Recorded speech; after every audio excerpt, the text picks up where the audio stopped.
Well, I appreciate your personality. Sure. Now you say the nice things, and no one can hear the bad ones. I do. I appreciate your personality. Oh, thanks, buddy. I Yeah, appreciate yours too. thank you. Um, I don't know if you guys know this, but today we're going to be talking about personality. Ooh.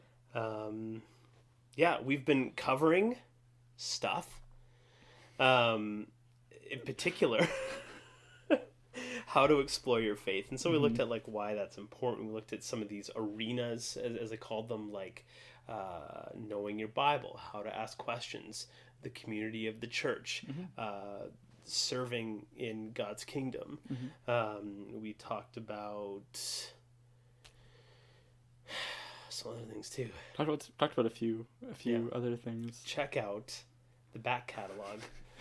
Mentorship. Mentorship and accountability. And that should There it be is. most of what we talked about. Yeah. Yeah. It covers it. I think so. Wow. Okay, thanks for coming, guys. See you next week. Didn't we do that in another one? I think we did. Like, we were like, kinda and like we're the done. fake out. That should be like our signature move. Or Should be like, just end it early. yeah, we'll just like, hey guys, thanks for coming. Yeah, that'll be. That's our What? our shtick is ending early. I like that. All right. Okay, it's good to have something. It's good to have something. It's good to have you here. Oh, Thanks for being here with us today, Ryan. You're welcome. This, We're talking about my new book. this is weird. But this is guys. This is just us. This is our personality. This is our personality. So, haters gonna hate. Tater's gonna tate. Tater's gonna tate. And In the wise words of Taylor Swift, you gotta shake it off. yes. So,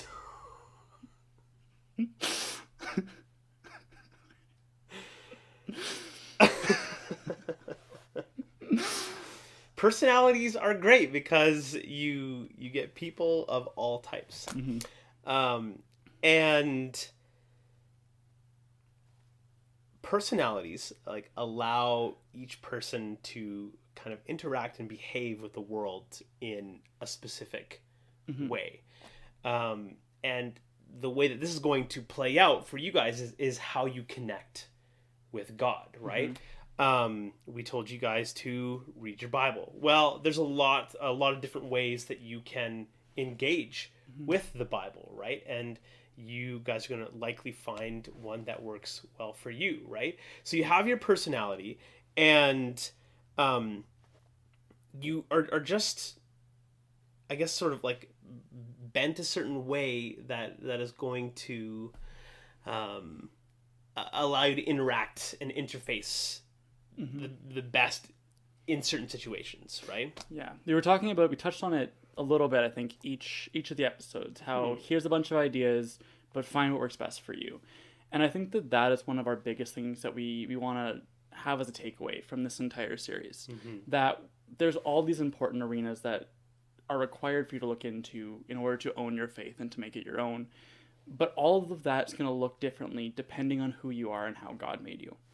So yeah, I think that's a key thing to touch on is that God has made you, right?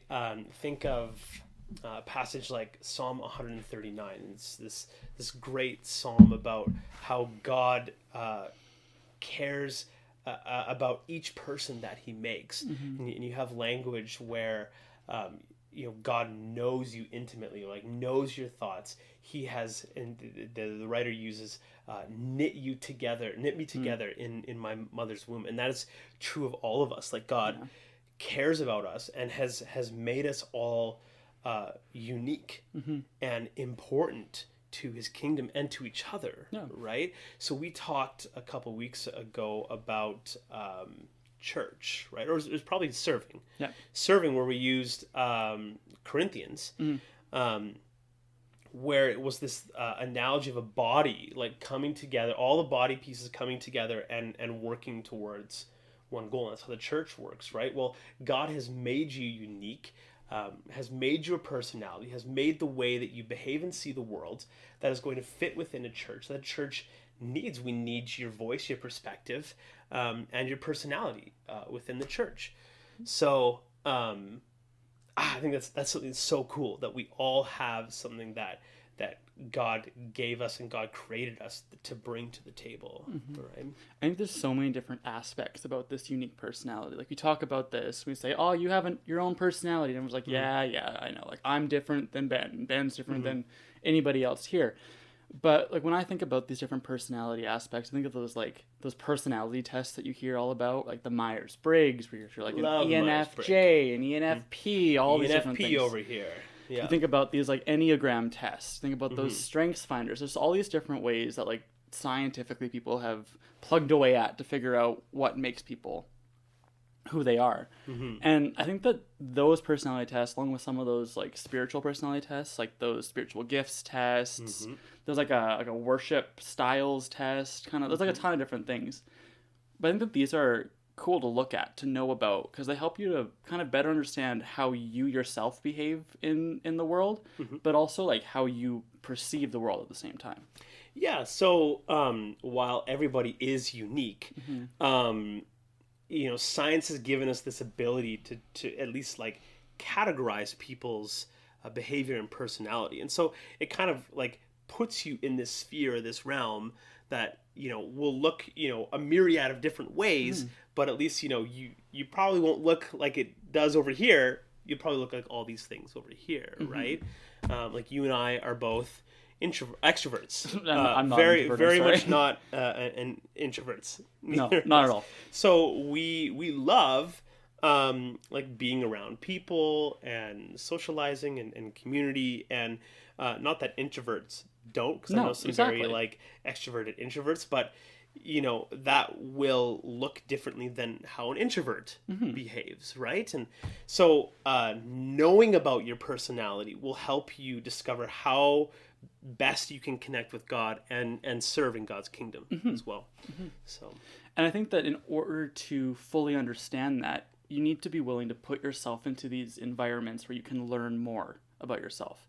Like, I look at these personality tests that come up, but like, how else do you learn about that like in day-to-day life? And I feel like the only way that you're able to fully know about who you are, what makes you tick, what you enjoy, what you connect well with, is to put yourself in environments where you can learn that. I think back to like high school when I was in it. I remember like grade 9, about to graduate junior high and go into high school, thinking I was going to hate chemistry. I'm like, oh, there's all these numbers, like, I can't deal with them, like, what's going on? Yeah, it sucks. If that's your thing, But like, it wasn't until like I actually started to like do some chemistry and like science 10 that I realized that like I really love this stuff. I love to be able to learn it. And I don't know, where's some other. Is that the only element that you know? Tarragon. That's a spice, isn't it? It's a spice. Yeah. Thyme. We talked about last week. Oregano. Yeah, those are not. It's pretty close. Yeah. It's pretty close.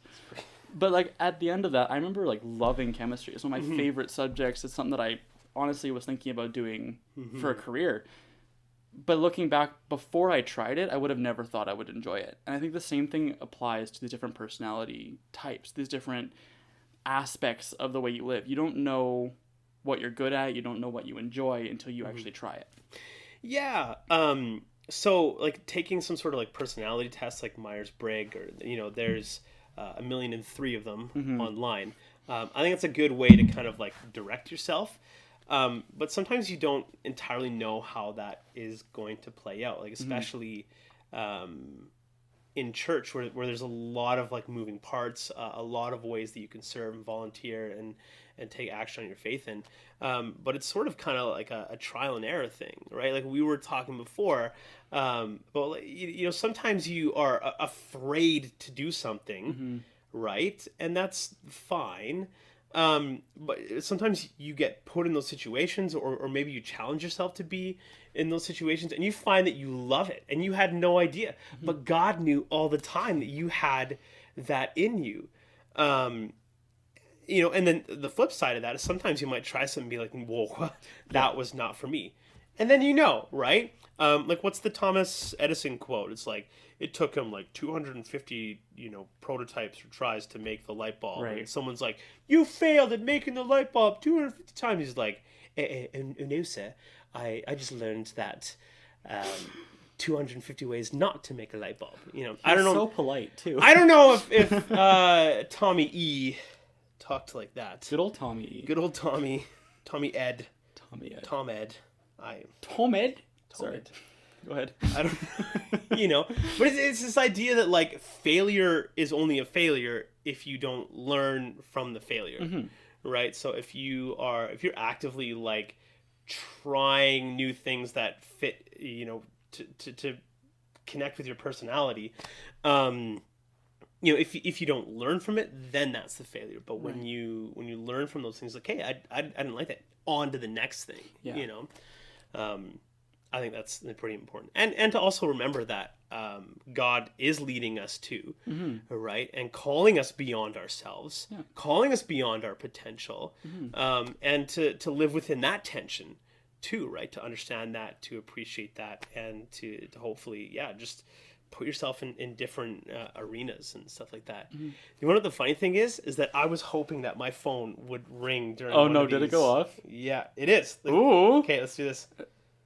Oh, it's a FaceTime. Yeah. Hey, you're welcome on to the podcast. I'm on the podcast. You're on the podcast. You are. Why are you answering this on the podcast? Just cause I thought it'd be fun. Yeah, why not? Cool. What is your thoughts with different personalities and how God made you? What do I think of what? Different personalities. There are many. Whoa. Okay, first guest on the podcast, everybody. I like okay. this. All right, talk to you later. Thanks for your input. Thanks for phoning in. Time. All right. Man, okay. That was our first guest. This. Look at that. That Look at us go. Great. But yeah, back to personalities. Like, Yeah. I think that it's one thing to learn about it and to be able to just see what makes you tick. But I think that it goes beyond that. I think that once you learn about these areas that you excel in, these areas that you enjoy, these areas that fill you, it's a matter of taking that knowledge and applying it to life. It's a matter of, like, if you find out that you are an extrovert and you learn better with groups than you would if you were by yourself, I think that it is this idea that you can apply that to your faith, to growing in your own faith. Maybe that means you're going to look for more opportunities to have like a Bible study as opposed to reading the Bible by yourself, because you know that you're going to learn more in a group dynamic. Yeah.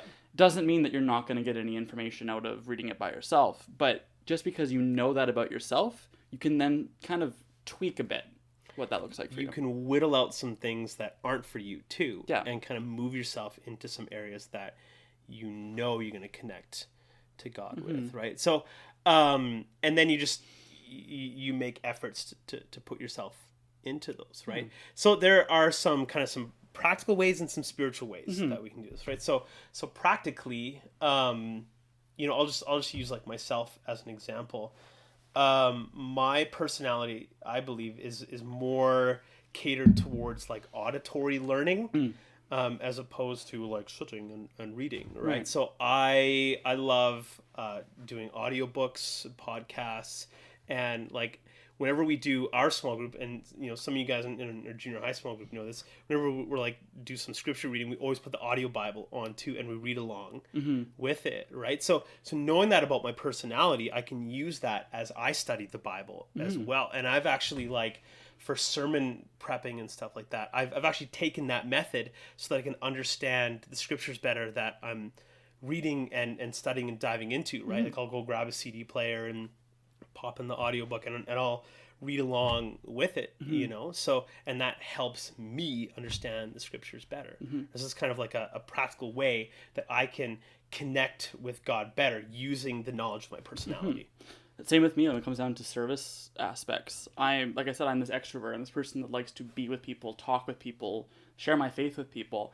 So when it comes to serving, I'm looking for opportunities where I can connect one-on-one with somebody, where I can go and serve evangelistically, or I can go and serve with people, Mm-hmm. where I would prefer that kind of service as opposed to something behind the scenes. And that's just because I feel like I would rather be with people than by myself. Yeah.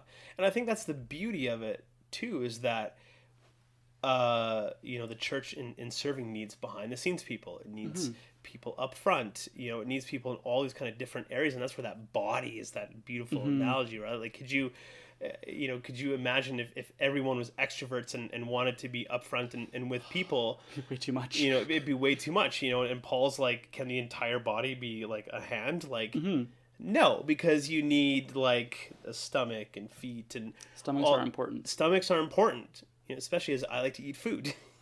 True. So, that's where that analogy is great, is that, your personality is not wrong. Yeah. It's what the church needs. Yeah. And it's that figuring out how you connect and how you serve with God, right? So, kind of the practical level is sort of that, I guess, that personal connection, right? So, maybe, in terms of like what we call prayer life, maybe scheduling and routine, if you're kind of like that A type, Right. I've said, or maybe you just kind of find yourself, meandering in nature and praying, or you connect to God through creativity, Right. so you love. I am so thankful for the creative people in our church, because I'm like stick figures, and right. and I mean, Pastor Darren has some fantastic stick figures. Mine pale in comparison to his. Right. But it's about like my wife, who just called. Oh my goodness, she like. When I draw something versus when she draws something is like, it's really, like, Matthew will like run to Lindsay to do like sidewalk chalk drawings and stuff like that. And I'm like, wow, like that looks amazing. And like I try and draw something and Matt's like, can mommy draw it? Yeah. But like, I have called people up and been like, hey, here's this idea we have. Can you work with that? And like the response I get is like, thank you for like asking me to do that, because I totally like. The word was like in this interaction, like blissed out on that, like Right. connected with God on that, right? So there's different ways of connecting with God in your own personal spiritual life, as you are enriched by God's presence and learn from Him and grow in Him. There are ways that your personality is going to connect better with that. And then on the spiritual side of things, Yeah, I think that even ties to the spiritual side of things as well. This is knowing how you yourself are able to connect with God. There's this one test that you kind of were talking about, but I'm not sure if you mentioned like the kind of test, but it's this personality test where it focuses on your worship style, like how you connect, how you experience God better. And like for some, that will be nature. They can really just sense God in like a mountain, and they can sense God in a sunset. Other people's, it's music. They connect well through song, through worshiping in a Sunday morning or just at home. Yeah. Some are just through reading. They read through the Bible. They can connect well. It's great. Some are artistic. There's like 9 or 10 different ways. Like there's a lot of them. Yeah, and to that end, I mean, there's probably every spiritual relationship with God test under the sun. Oh, there's so many that you can find online. Yeah. Right? So if you ever want to just like get curious and just like a good one is the worship style that's going to help direct you. Your spiritual gifts, that's a big one, because that's kind of that's a biblical. So like if you keep reading into Corinthians, a lot of that is talking about the use of spiritual gifts. When I did that test, a lot of things that came up were like leadership and teaching and pastoral stuff, which is great, because that's kind of like where I am right now, right? Yeah. So, like knowing what your spiritual gifts are even are going to help you serve in the church. So I would take some time to kind of figure that out. Tests are great, but even then they're only going to get you to a certain point. And then from there, trial and error are what are going to help you out in these areas. I think that this is, in a whole, this personality aspect is one of the biggest things you want to have as a takeaway from this series, because our focus is to find ways that you can make your faith your own, that it's not going to be somebody else's that you're just kind of following along with, that it's yours, that you can take accountability for it. And I think that one of the first steps in that is knowing who you are, knowing what makes you you, and then finding how you can apply that to all these different areas we've been talking about through the past few weeks. Yeah. And I think that all these areas are important, which is why we've talked about them. Right. Right? Like, we didn't talk about like the importance of joining a worship team. Yeah. You know, because that's not going to be specific to everybody. Right. Right? But I think all these areas that we talked about, you're going to want to find your personality in, you know, but even, you know, if you are an introvert versus an extrovert, you know, maybe you don't like large crowds, you know, there's still something important about committing to the community experience of church, and the corporate experience of how we worship God too, right? So just because you find out that you're an extrovert, you're like, that's it, I'm never, you know, stepping foot in a church to worship corporately again, you know. There's not to say that, it's just that, you know, now you know some of the ways that you connect even more with God. Yeah, that's and that is our end of our series. Yeah, that was our first series, season 1, Season as we 1. like to call it. Yeah. We're gonna be taking a week off, where we're gonna be doing a little bit more thinking to plan out what the next one looks like. But in 2 weeks, we're gonna be coming back at you, focusing on this, answering questions. Yeah. We have a few people that have already sent in some questions that we're gonna try and take a look at, and also like an entire whiteboard of just various like common questions, frequently asked questions of the Christian faith, like that kind of thing. So, and we would like your frequently asked questions, really, you know, not just sort of the generic ones, but we really want to dive into issues and topics that you guys are concerned about, and try and bring some biblical discernment and some leadership discernment and some teaching discernment into that. So yeah, you can send us your questions, Ben at shbc.ca. I don't know, mail it, carrier pigeon it, whatever you got to do. Get your questions, because we would love to discuss those. Yeah, and questions big, questions small, whatever you end up having, send it to us. If we have a bunch of smaller questions, it might not be an entire podcast focusing on like a smaller, like specific question from one verse of the Bible. We might have like a few things in one, but we'll see what that looks like. What was my question yesterday? It was like, if when you you know, when we're in eternity, you know, and that just you live forever, can you hold your breath forever too? Like, that may be one of the questions we answer. We'll see. I don't know if there's a biblical Not sure, but we can do some looking. We can see what we can find. Yeah, we'll see. But hey, we'd love to get your questions. Man, parting is such sad. Sadding is such a part. Sadding is such a part of parting. Oh, goodness. Words and... Am I right? Yeah. Parting is such... And I can't remember the... You think about it, maybe in a couple weeks it'll come to you. Put it in the description. There you go. Parting. But that's all for us this week, and we'll see you guys in a couple weeks.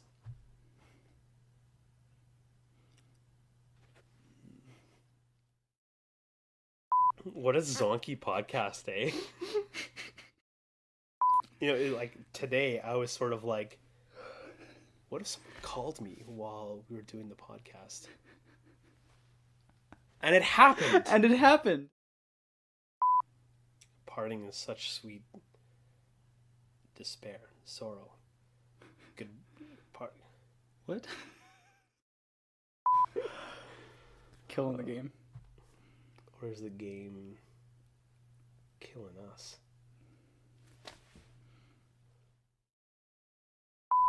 Everything I do works really well. It's too real.